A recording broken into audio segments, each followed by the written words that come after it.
ongoing need for recovery and relief is just nonstop right now. And thankfully, locally, we have the COVID Response Fund focusing on the many issues of our local community. Pat Creech is with us today to talk about what's going on with the Response Fund. Good morning. Good morning, Angie. Tell our audience a bit about how this even came to be.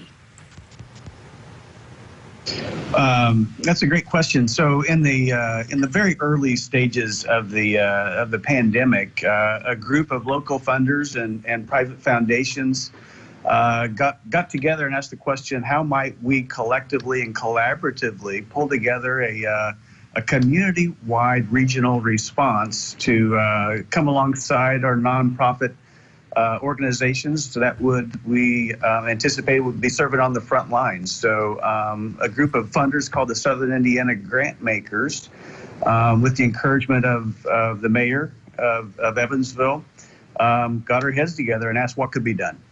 And so after you had that brainstorming session and this response fund sort of rolled out of all of that good thought, how do people qualify for the help, and who's in line to receive that recovery relief stuff?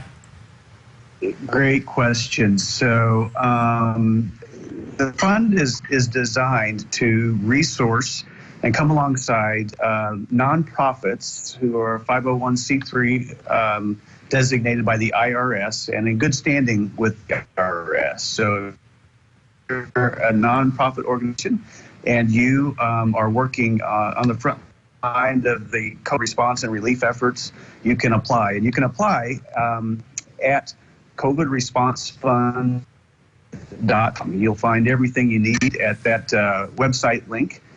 So that's the gateway into the resources. And where are the funds coming from? So the initial about 1.4 million was seeded by the Southern Indiana Grant Makers.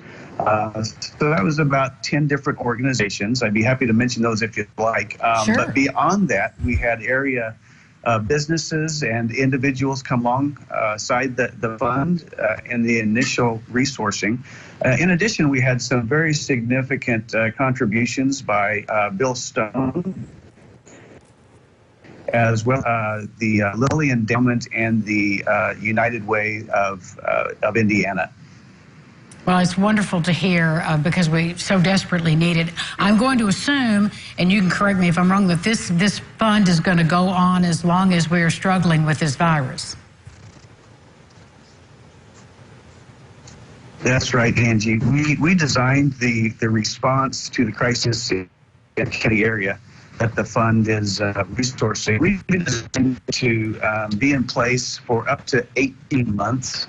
3 different phases. Right now, we're in the early stages, we would call the relief phase. That phase we would anticipate would be followed by both a recovery phase and a restoration phase. So we're taking a long view in terms of our response here. Thank you so much, Pat. Thank you for sharing the information about the COVID Response Fund, and I hope you're staying well. Thank you. You too. Thanks, Angie. We'll be back with more Lifestyles right after this. Stay with us.